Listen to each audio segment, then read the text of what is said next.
എല്ലാ മാന്യ പ്രേക്ഷകർക്കും മറ്റൊരു എപ്പിസോഡിലേക്ക് സ്വാഗതം. ഇന്ന് എന്നോടൊപ്പം ആയിരിക്കുന്നത് അമ്മച്ചി ഏലിയാമസ് കറിയമ്മച്ചിയാണ്. അമ്മച്ചി 1991 പാട്ടുകളുള്ള പാട്ടുപുസ്തകം ഷാലോം ഗീതങ്ങൾ എന്ന പാട്ടുപുസ്തകം പ്രസിദ്ധീകരിച്ചു. 1997 അമ്മച്ചി പാട്ടുപുസ്തകം എഴുതി തുടങ്ങിയത്. 2012 എഴുതി തീർന്നുവെങ്കിലും 2025 മെയ് 26 ഇത് പ്രസിദ്ധീകരിച്ചത്. ഹല്ലേലൂയ ബുക്സാണ് ഈ ബുക്ക് പ്രസിദ്ധീകരിച്ചത്. 70ഓളം പേജസ് ഇൻഡെക്സ് പേജ് തന്നെ വരുന്ന ഒരു മഹത്വകരമായ ഒരു പുസ്തകമാണ് ഇവിടെ ചെയ്തിരിക്കുന്നത്. ആ പുസ്തകം നമുക്ക് നമ്മുടെ മുന്നിൽ കാണാം. അമ്മച്ചിക്ക് പാട്ടുകളോട് താല്പര്യം തോന്നാൻ കാരണം എന്താ? എവിടെ നിന്ന് പാട്ടുകളോടുള്ളൊരു താല്പര്യം ലഭിച്ചത്? എൻ്റെ അപ്പച്ചനും അമ്മച്ചിയും നല്ലതുപോലെ പാടുമായിരുന്നു. അപ്പച്ചൻ്റെ സഹോദരങ്ങൾ അവർ CSIക്കാരായിരുന്നു. CSIയിൽ പള്ളിയിലെ കൊയറിലെ മെമ്പേഴ്സായിരുന്നു അവർ. ആ പാട്ടുകൾ കേട്ട് കേട്ട് എനിക്ക് പാട്ടിനോട് ഇൻട്രസ്റ്റും പാട്ട് പാടാൻ ഭയങ്കര താല്പര്യവും ഒക്കെ ഉണ്ടായി. അങ്ങനെയാണ് എനിക്ക് പാട്ടുകളോട്. പിന്നെ എൻ്റെ അപ്പച്ചൻ പാസ്റ്ററായിരുന്നു. പരസ്യങ്ങളൊക്കെ നടത്താൻ പോകുമ്പോൾ എന്നെ ഇങ്ങനെ മേശപ്പുറത്ത് കയറ്റി നിർത്തി പാടിക്കുമായിരുന്നു. അങ്ങനെ എനിക്ക് പാട്ടുകളോട് ഭയങ്കര ഒരു ഇൻട്രസ്റ്റ് ഉണ്ടായി. ഓക്കെ ഓക്കെ അതുപോലെ ഈ പാട്ടുകൾ ശേഖരിക്കണം എന്നുള്ളൊരു താല്പര്യം എവിടെ നിന്ന്? അത് എനിക്ക് കിട്ടുന്ന പാട്ടുകളെല്ലാം ഈ പാട്ടുകളോടുള്ള ഇഷ്ടം കൊണ്ട് ഞാൻ എവിടെയെങ്കിലുമൊക്കെ കുറിച്ച് വെക്കുമായിരുന്നു. പിന്നെ അപ്പച്ചൻ പാസ്റ്ററായതുകൊണ്ട് ശുശ്രൂഷയ്ക്ക് കടന്നു പോകുന്ന സ്ഥലങ്ങളിൽ നിന്നെല്ലാം എനിക്ക് പാട്ടിനോട് ഇൻട്രസ്റ്റ് ഉണ്ടെന്ന് അറിയാവുന്നത് കൊണ്ട് പാട്ടുകൾ, പുതിയ പാട്ടൊക്കെ കിട്ടുന്ന അപ്പച്ചൻ എനിക്കിങ്ങനെ വാങ്ങിച്ചുകൊണ്ട് തരുമായിരുന്നു. ഇതെല്ലാം ഞാനിങ്ങനെ എവിടെയെങ്കിലും ഡയറിയിലോ ബുക്കിലോ എവിടെയെങ്കിലും ഇങ്ങനെ സൂക്ഷിച്ചു വെക്കുമായിരുന്നു. ഒരു പാട്ട് കിട്ടിയാൽ, ഒരു മരണത്തിന് പോയാലോ അല്ലെങ്കിൽ ഒരു കല്യാണത്തിന് പോയാലോ അവിടെ കിട്ടുന്ന ആ ലീഫ്ലെറ്റിലോട്ട പാട്ടുകൾ പോലും ഞാൻ കളയത്തില്ലായിരുന്നു. ഇങ്ങനെ സൂക്ഷിച്ച് കളക്ട് ചെയ്ത് ഇങ്ങനെ വെക്കുമായിരുന്നു. അങ്ങനെ അത് കളക്ട് ചെയ്യാനിടയായത്. അങ്ങനെ 15 വർഷങ്ങളോളം കൊണ്ട് ശേഖരിച്ച 15 വർഷങ്ങൾ കൊണ്ടല്ല, എൻ്റെ ചെറുപ്പകാലം മുതലേ ശേഖരിച്ച പാട്ടുണ്ട്. പക്ഷെങ്കിൽ ഇതൊന്ന് സംഗ്രഹിക്കണമെന്ന് തീരുമാനിച്ചത് പിന്നെ എൻ്റെ കല്യാണത്തിനൊക്കെ ശേഷമാണ്. കാരണം എൻ്റെ കല്യാണത്തിന് അപ്പച്ചനൊരു പാട്ടുപുസ്തകം എനിക്ക് ഗിഫ്റ്റായിട്ട് തന്നു. അപ്പോൾ അതിനകത്തൊരു 250 താഴെ പാട്ടുകളേ ഉള്ളൂ. സിയോൻ ഗീതാവലി എന്നായിരുന്നു അന്നത്തെ കിട്ടാവുന്നതിൽ ഏറ്റവും വലിയൊരു പാട്ടുപുസ്തകമായിരുന്നു അത്. എന്നിട്ട് അത് തന്നിട്ട് അപ്പച്ചൻ എന്നോട് പറഞ്ഞു, മക്കളെ നമുക്ക് 1000 പാട്ടുള്ള പാട്ടുപുസ്തകം ഇറക്കണം. അപ്പോൾ അന്നത്തെ അപ്പച്ചൻ്റെ സ്വപ്നം കാണാവുന്ന ഏറ്റവും വലിയ സംഖ്യ എന്ന് പറയുന്നത് 1000 അപ്പോൾ അതെൻ്റെ ഹൃദയത്തിൽ ഞാനിങ്ങനെ കോറിയിട്ടു. അതെനിക്ക് ഒരു നിയോഗം പോലെ ഞാൻ ഏറ്റെടുത്തു.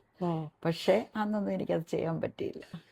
ഓക്കെ 1997 ഇത് ശേഖരിക്കുക. 97 ഞാൻ റിട്ടയർ ചെയ്ത് കഴിഞ്ഞപ്പോൾ എനിക്ക് സമയമുണ്ടായിരുന്നു. അപ്പോൾ പതുക്കെ ഉള്ള പാട്ടുകളെല്ലാം അതിന് മുഖാന്തരമായി തീർന്നെന്ന് പറഞ്ഞാൽ എനിക്ക് പാട്ടിനോട് ഭയങ്കര ഇഷ്ടം തന്നെയല്ല, ദൈവം എന്നോട് പാട്ടുകളിലൂടെ അങ്ങനെ ഇടപെടുമായിരുന്നു. ദൈവവചനത്തിലൂടെ ഇടപെടുന്നതുപോലെ തന്നെ പാട്ടുകളിൽ ചിലപ്പം പാട്ടിൻ്റെ ഒരു വരിയായിരിക്കും കിട്ടുന്നത്, അല്ലെ 2 വരിയായിരിക്കും കിട്ടുന്നത്. അതൊന്ന് എടുത്ത് കോതി തീരെ ഒന്ന് പാടി സന്തോഷിക്കാമെന്ന് വിചാരിക്കുമ്പോൾ ചിലപ്പോൾ നമ്മുടെ കയ്യിലുള്ള പാട്ടുപുസ്തകത്തിൽ ആ പാട്ട് കാണത്തില്ല. അത് തന്നെയല്ല, ഉണ്ടെങ്കിൽ തന്നെ എല്ലാ സ്റ്റാൻസായും കാണത്തില്ല. അങ്ങനെയാണ് എനിക്കൊരു ഒരു തോന്നലുണ്ടായത്. നമ്മുടെ കയ്യിലുള്ള പാട്ടുകളെല്ലാം കൂടെ ഒന്ന് സംഗ്രഹിച്ചാൽ ഇങ്ങനെ ദൈവം ഒരു നിയോഗം തരുന്ന ഉടനെ അതൊന്ന് നോക്കി പാടാമല്ലോ.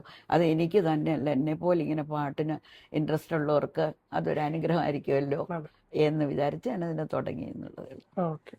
കുടുംബ പശ്ചാത്തലമൊക്കെ എങ്ങനെ? എൻ്റെ അപ്പച്ചൻ്റെ അമ്മച്ചയുടെയും വീട് മുണ്ടിയപ്പള്ളിയിലാണ്.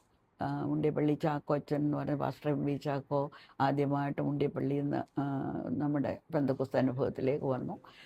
പെന്തക്കോസ്ത് അനുഭവത്തിലേക്ക് വന്നു കഴിഞ്ഞ് പിന്നെ എൻ്റെ അപ്പച്ചൻ സ്നാനപ്പെട്ടു. വീട്ടിൽ നിന്ന് ഭയങ്കര എതിർപ്പൊക്കെ ആയിരുന്നു. മുണ്ടിയപ്പള്ളി ചാക്കോച്ചൻ്റെ പെങ്ങളെ കൊണ്ട് എൻ്റെ അപ്പച്ചനെ കല്യാണം കഴിപ്പിച്ചു. അങ്ങനെ ബൈബിൾ സ്കൂളിൽ പഠിക്കാനൊക്കെ പോയപ്പോൾ ഭയങ്കര എതിർപ്പൊക്കെ ആയിരുന്നു. പിന്നെ അവർ പിന്നെ ഒരു വ്യക്തി ജീവിതങ്ങൾ പോലും ഇല്ലാത്ത സ്ഥലങ്ങളിൽ പോയി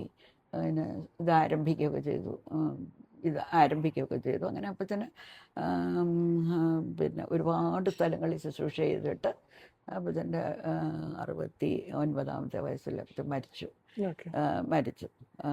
പിന്നെ അമ്മച്ചിയുണ്ട്. അമ്മച്ചി 2017 അമ്മച്ചി മരിക്കുന്നത്. അതുവരെ എൻ്റെ കൂടെയൊക്കെ ഉണ്ടായിരുന്നു അമ്മച്ചി. പിന്നെ എൻ്റെ ഹസ്ബൻഡ് സ്കറിയ വി തോമസ്, പുള്ളി ബഹ്റിനിലെ ഒരു എൻജിനീയറായിട്ട് ജോലി ചെയ്തു. അതോടൊപ്പം തന്നെ അവിടുത്തെ ഷാലൂം IPC ചർച്ചിലെ പാസ്റ്ററും കൂടായിരുന്നു. ദൈവം ഞങ്ങൾക്ക് 3 മക്കളെ ദാനമായിട്ട് തന്നു. ജിജി, ജിബി, ജിൻസി. ജിജി മോന് ഒരു എൻജിനീയറാണ്. അതിനോടൊപ്പം തന്നെ തിരുവനന്തപുരത്ത് കർത്താവിൻ്റെ വേലയോടുള്ള ബന്ധത്തിലായിരിക്കുന്നു. രണ്ടാമത്തെ മോന് അമേരിക്കയിലെ ജോലിയോടുള്ള ബന്ധത്തിലായിരിക്കുന്നു. അവന് 2 മക്കളുണ്ട്. ജിജിക്ക് ഒരു മോനുണ്ട്. പിന്നെ ഇളയത് മോള, അവളും അമേരിക്കയിൽ. അവർ 2 പേരും എൻജിനീയേഴ്സായിട്ട് ജോലി ചെയ്യുന്നു. അവർക്ക് 2 മക്കൾ. ഇതാണ് എൻ്റെ കുടുംബ പശ്ചാത്തലം. ഈ കാലഘട്ടത്തിൽ ഗായകന്മാരോട് പറയാൻ എന്തെങ്കിലും ഒരു സന്ദേശമുണ്ട്? ഈ കാലഘട്ടത്തിൽ പാട്ട് എഴുതുന്നവരോട്, അഥവാ പാട്ട് പാടുന്നവരോട്? കഴിഞ്ഞ കാലങ്ങളിൽ എന്ന് പറഞ്ഞാൽ ഒത്തിരി കഷ്ടങ്ങളിലൂടെയായിരുന്നു ദേവദാസന്മാരും ദൈവമക്കളും കടന്നു പോയിക്കൊണ്ടിരുന്ന ഒരുപാട് നല്ല അനുഭവങ്ങൾ അവർക്കുണ്ടായിരുന്നു.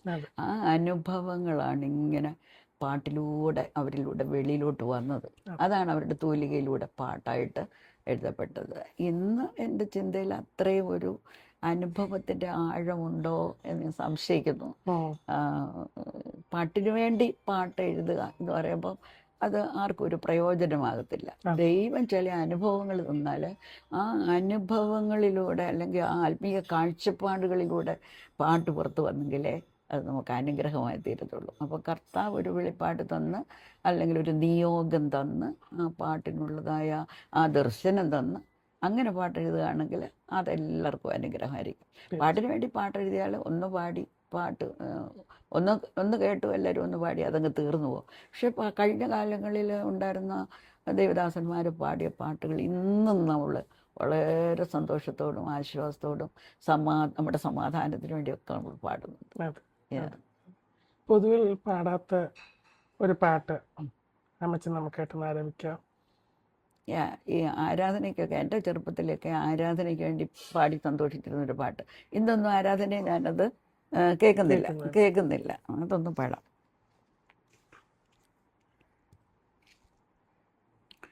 കർത്താവിനെ നാം സ്തുതിക്കാം, ഹേ ദൈവമക്കളെ, സന്തോഷത്തിൽ നാം അർപ്പിക്കാം സ്തോത്രത്തിൻ ബലിയെ. നാം സ്തോത്രം സ്തോത്രം സ്തോത്രം കഴിക്കാം, സ്തോത്രം സ്തോത്രം നാം സ്തോത്രം കഴിക്കാം. കർത്താവിൻ നാമം നിമിത്തം അനേക കഷ്ടവും നേരിടുമ്പോഴും ധന്യർ നാം, ഇല്ലോരു നഷ്ടവും. നാം സ്തോത്രം സ്തോത്രം സ്തോത്രം കഴിക്കാം, സ്തോത്രം സ്തോത്രം നാം സ്തോത്രം കഴിക്കാം. ഈ വിതയ്ക്കുന്ന കാലം നാം ചിലപ്പോൾ കരയും, പിതാവോ കണ്ണുനീരെല്ലാം തുടച്ചു കളയും. നാം സ്തോത്രം സ്തോത്രം സ്തോത്രം കഴിക്കാം, സ്തോത്രം സ്തോത്രം നാം സ്തോത്രം കഴിക്കാം. താങ്ക് യു മച്ചി. നല്ലൊരു സമയമായിരുന്നു. ഒന്നിച്ച് ചില കാര്യങ്ങൾ സംസാരിക്കാനായിട്ട് പങ്കുവെക്കാനായിട്ടൊക്കെ സാധിച്ചു. ഈ പുസ്തകം അനേകർക്കൊരു സന്തോഷത്തിനും ആനന്ദത്തിനും കാരണമായി തീരട്ടെ എന്ന് ആശംസിക്കുന്നു.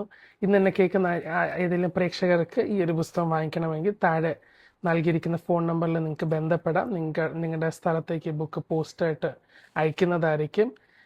വീണ്ടും മറ്റൊരു വീഡിയോയിലേക്ക് കാണുന്നത് ദൈവം നിങ്ങളെ അനുഗ്രഹിക്കുമാറാകട്ടെ. Thank you.